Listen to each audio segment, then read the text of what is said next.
Welcome to These Are the Blades of Our Lives, the figure skating show where I talk to you about figure skating like it is drama for our mamas. The senior Grand Prix, so the junior Grand Prix ended last weekend, and now we are heading in towards the senior Grand Prix. I have a prediction video that I'm going to put out tomorrow. I'm still trying to figure out not only how I think the judges will pick, but also what I would like to see happen. So I'm still working on that video, so I'll put it out tomorrow. But in the meantime, I thought I would do an everything figure skating video. This is just a segment where I talk about everything that's going on in figure skating, a lot of what's going on Twitter, and that's going on with the skaters. So this is my everything skating, rounding up the last couple of months leading up to October. So we had several quotes because, as you know, everyone wants to discuss everything that's going on. So we had a lot of quotes. The first quote is one that shocked me. It is from Gleb Smokin, and he says, I am not a huge fan of this year's rhythm dance theme. I am a bit old school in my thinking. I believe we should skate to tango, waltz, and other classic styles too. And guys, I was like, me and Gleb are having a moment. We are vibing on the same wavelength. Oh my goodness. I wonder if other skaters are also thinking along that line. Or do the other skaters like the music theme that we've had for the past couple of years? 50s, 60s, 70s, 80s, now 90s. I wonder if we're gonna get into the 2000s. I wonder if other ice dancers enjoy these themes, or are there more ice dancers who think in line with with what Gleb is saying? And I feel like this is such a missed opportunity because how beautiful would a waltz have been in Milan at the Olympic to see all of these beautiful skaters just gliding across the ice, waltzing. How beautiful would that have been? I just feel like the ISU is constantly missing out on these wonderful opportunities because they're chasing these instant TikTok momentary fame that's not really doing anything for the sport. Then we had Sofia Samandalkina, and she said, I feel I have enough strength to do both triple axel and quad. But physics doesn't lie. No matter how strong an athlete is, the heavier their bodies become, the more dangerous complex elements can be. And that's the reality of it. And that's why I don't understand the push for the triple axels in quad in women skating because much more than men, women physically, we have so much changes going on with us. That change from pre-puberty to puberty is sometimes extreme. And not to say the men don't struggle as well, because a lot of them do, especially with how tall they can get. We've seen so many skaters who were doing fabulous in juniors, then they grew overnight, and then they started to struggle. But for women, they're just additional augmentation to our bodies that happen as we go through that puberty cycle. And so this push for these women to try to do these triple axels and these quads make no sense to me, because just based on the theory of gravity, of course it's going to be a lot easier for a 50 to a 80-pound skater to rotate their body rapidly to do a quad or a triple axel, and it's going to be a much more difficult for a 110 to 140-pound skater to achieve that exact same, you know, rotation. So I'm always like, why are we pushing these elements in women's skating when physics itself is not really pro this approach. So I'm really glad to see someone, who's in skating also discussing this issue.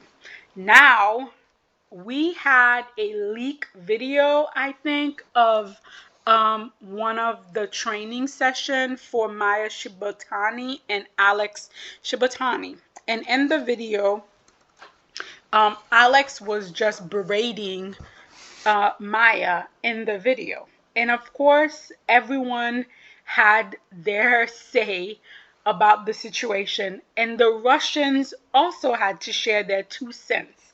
And the Russians say, as long as there's no physical aggression or anything extreme, it's normal. This kind of thing happens in every skating pair. So this was a collective ideology coming from Averbuk, from Yagudin, even from Medvedeva. And all I could think is, yeah, that this is coming from the Russians, where mental health is not something that's highly regarded, where a coach like Ekaterina Tuberidze is highly regarded. Yeah, this makes complete sense. This is completely in line with their ideology, so I completely understand.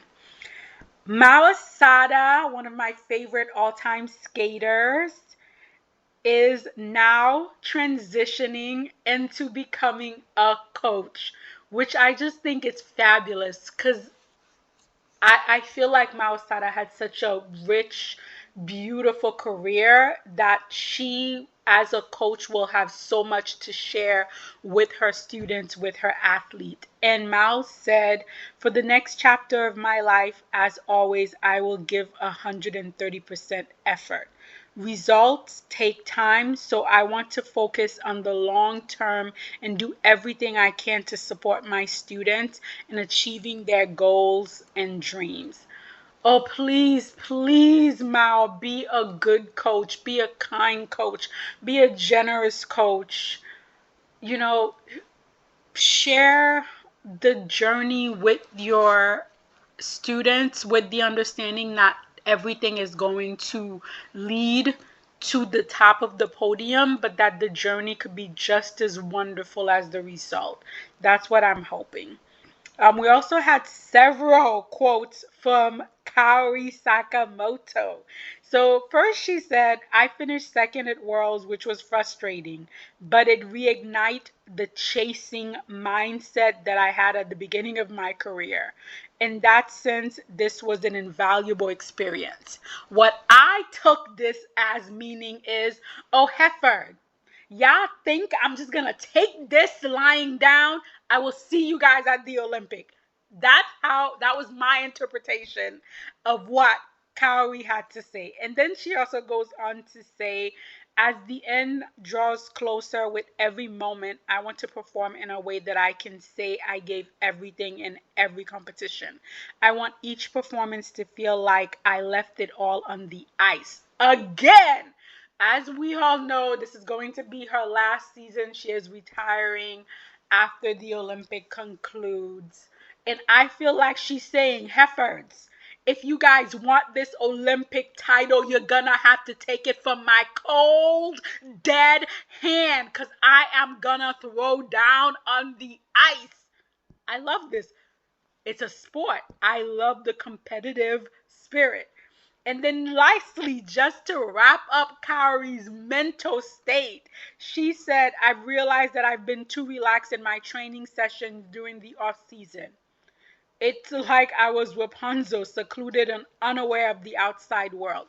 Again, I'm taking this like, if I want this, I have to come with the heat. I have to smoke all of these heifers that are in my way for Olympic gold.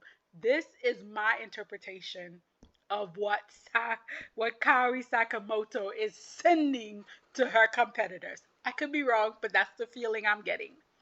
And then we also had some quote from Mai Miyahara. She said, after a difficult season in recent years, I want to enjoy skating and embrace being on the ice again. And then she went on to say the journey back has been incredibly hard. There were many days when my body didn't cooperate and when I felt like I'd move forward only to fall apart. As we all know, Mai has had so many health issues, and has made so much progress battling constantly. And you could tell this is a skater who loves the sport. This is a skater who is in it for the love of it. Uh, This is going to be her third try for the Olympics. And I know well, you never say never. You never say never because you never know, but it is an uphill battle for Mai. And I feel like skating fandom overall has so much appreciation for Mai Miyahara that we really want the best for her. So we're going to have to wait and see how that plays out. Now, in cross-culture news, Alyssa Liu is scrapping her short program due to the investigation into the singer D4VD. I'm sorry, I don't listen to modern music.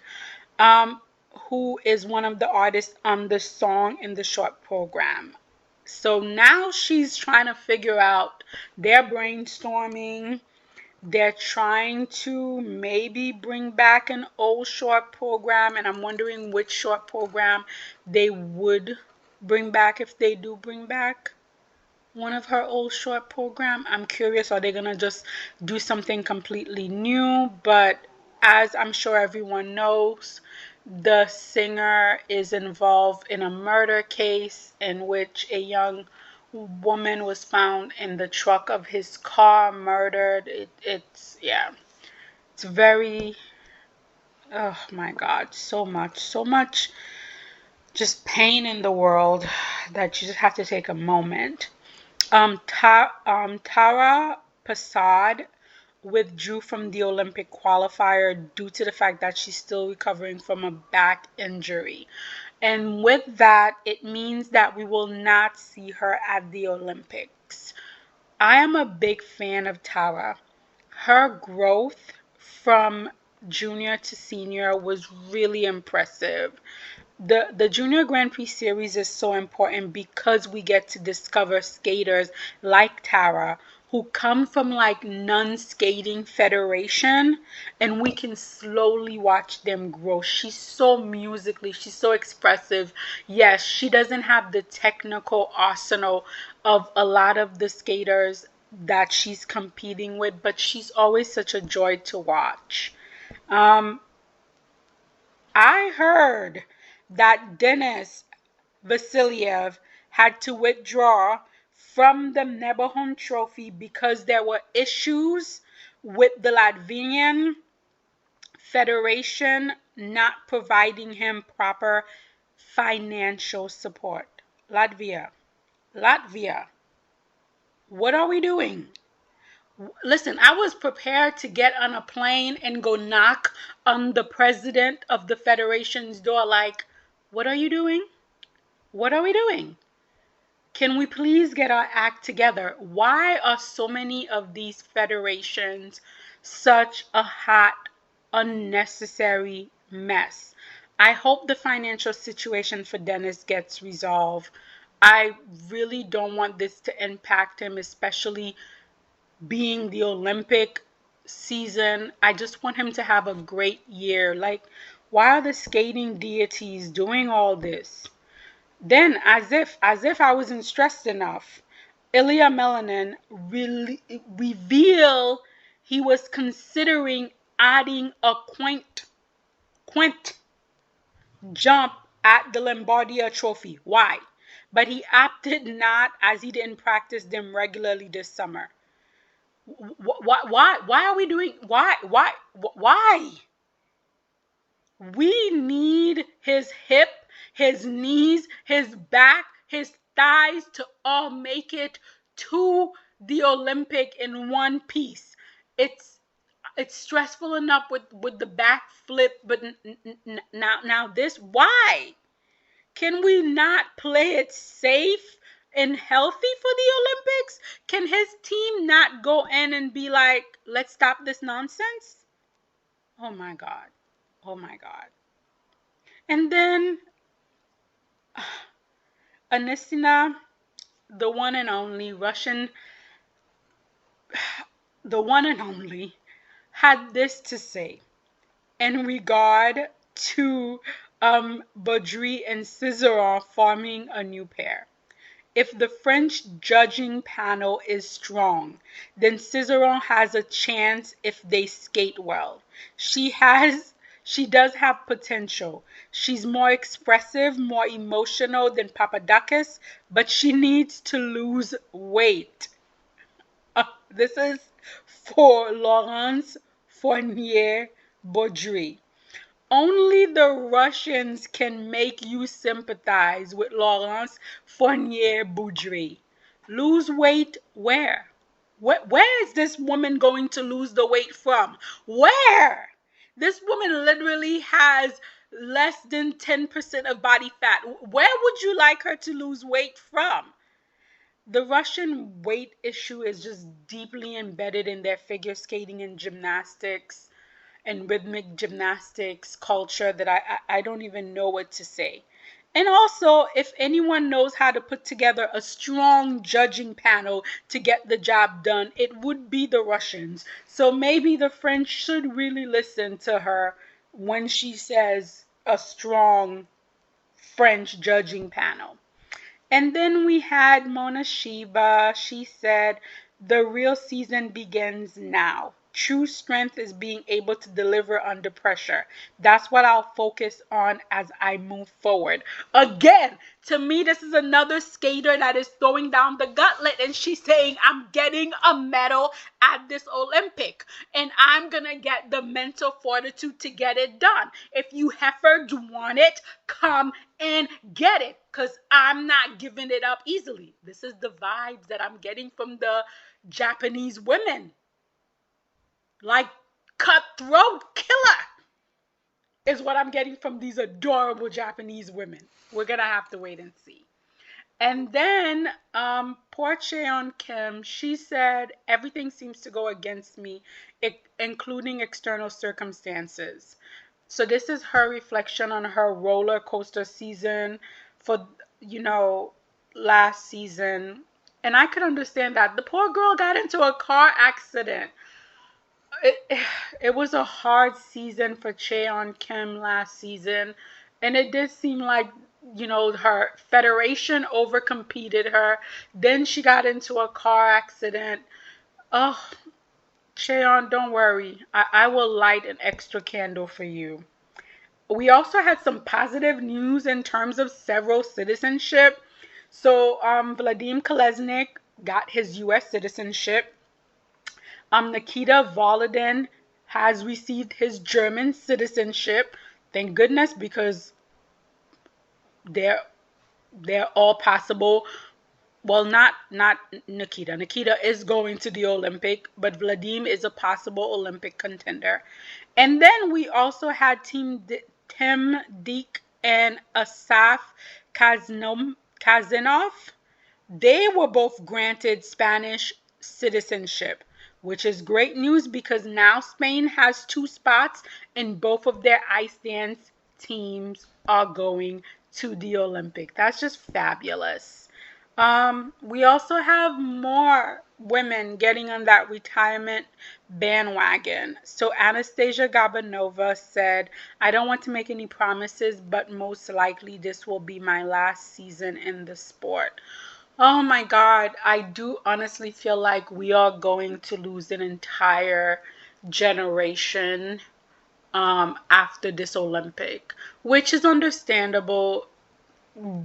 Figure skating being a sport where most skaters are expected to retire at 17, 18. A lot of the skaters who are going to be retiring after the Olympic cycle are in their early to late 20s, which means they have had a much longer career than, most of their counterparts, especially the Russian women have ever even imagined having. You know, several of these skaters are on their third Olympic cycle, so it's perfectly understandable. But you guys know Gabanova is a favorite of mine. She's got a little soft spot for her, so it's sad that she's gonna retire, but I hope she has a good, you know, Olympic year so she can retire the way she wants to. We've also unfortunately had a lot of injuries leading to a lot of withdrawal from a lot of competition so far this season. So one injured person is Shun Sato, and I feel like Shun is almost always injured. And he said about his injury, this injury was the worst possible start for the season. My goal is to turn this experience into something positive by season's end, where I can say the injury helped me grow. That is a wonderful way to look at it. And let us hope we can break 100 in the short program. I believe in you, Shun. I believe in you. Mao Shimada also was injured during her last competition on the Junior Grand Prix, and she explained that she fell off the stairs and had a sprain as well as bone contusions. I could not even imagine trying to compete under those circumstances. The only thing that I'm grateful for is at least her team decided to take out the triple axel in the quad.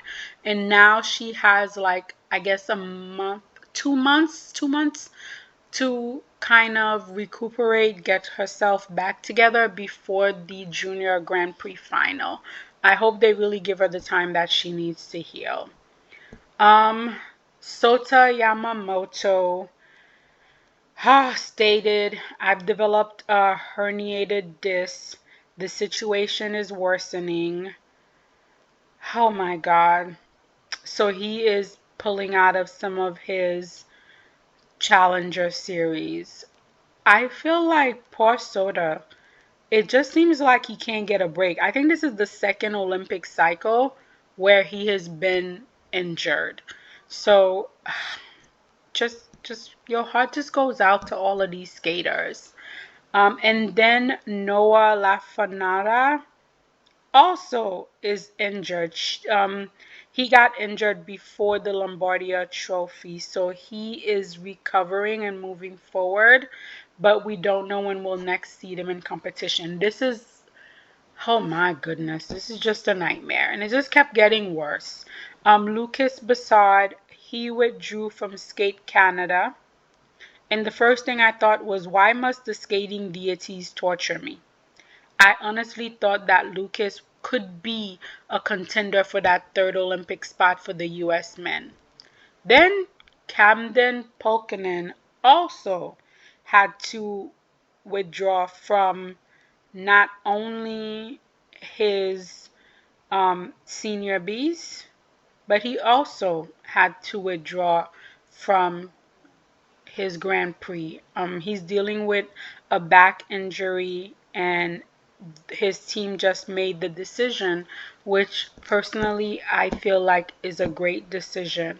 So he said, you know, sadly I have to withdraw from Cup of China given the current state of my back injury. It would not be the best decision to go out and compete.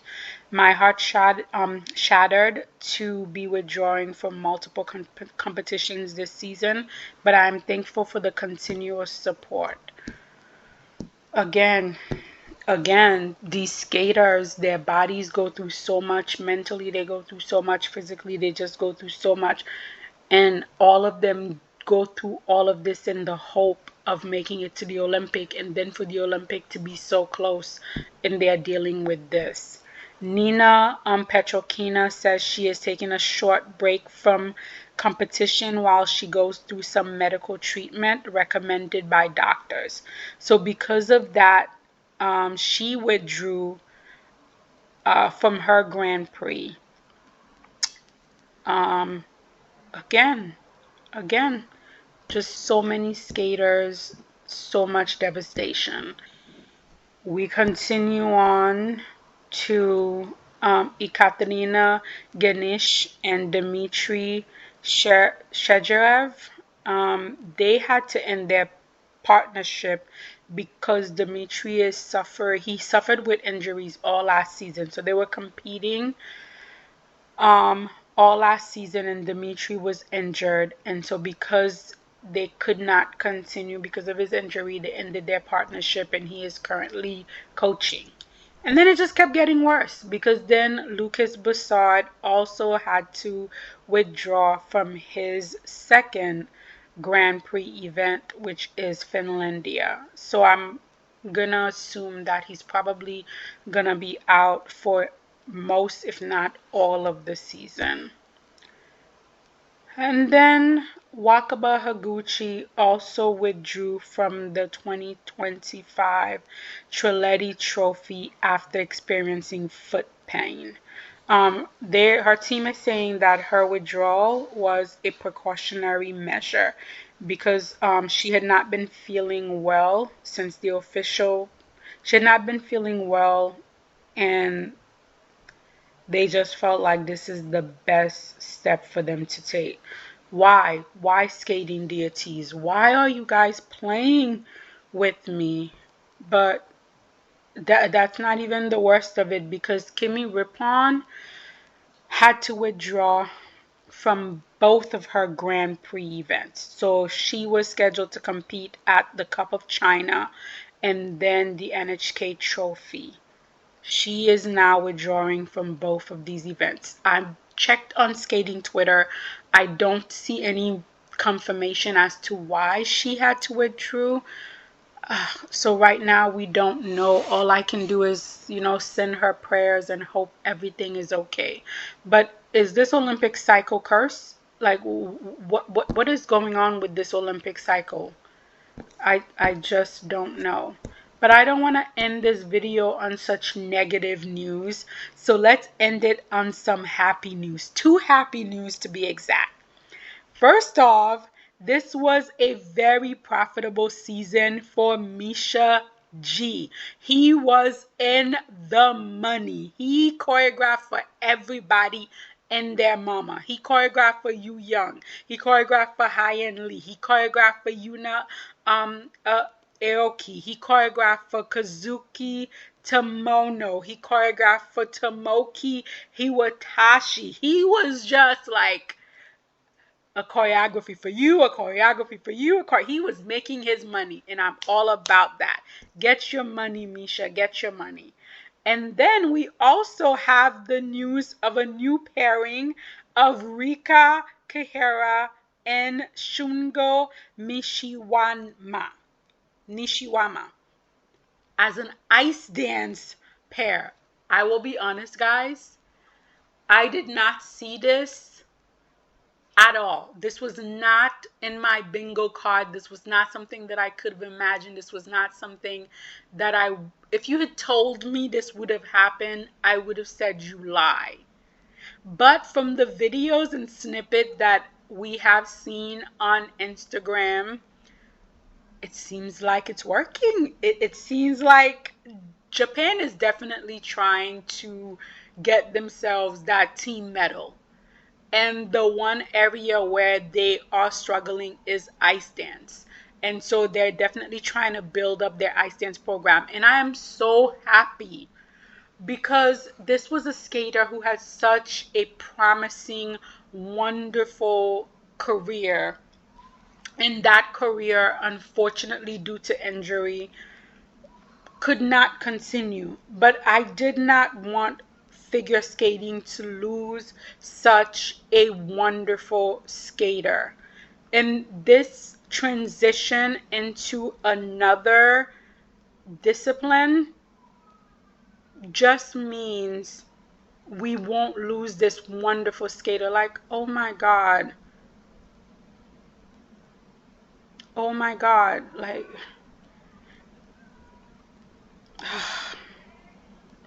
I feel like people don't understand all the potential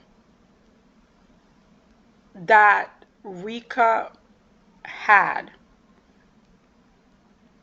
This was a skater who could have become a world champion, an Olympic champion. She had so much potential.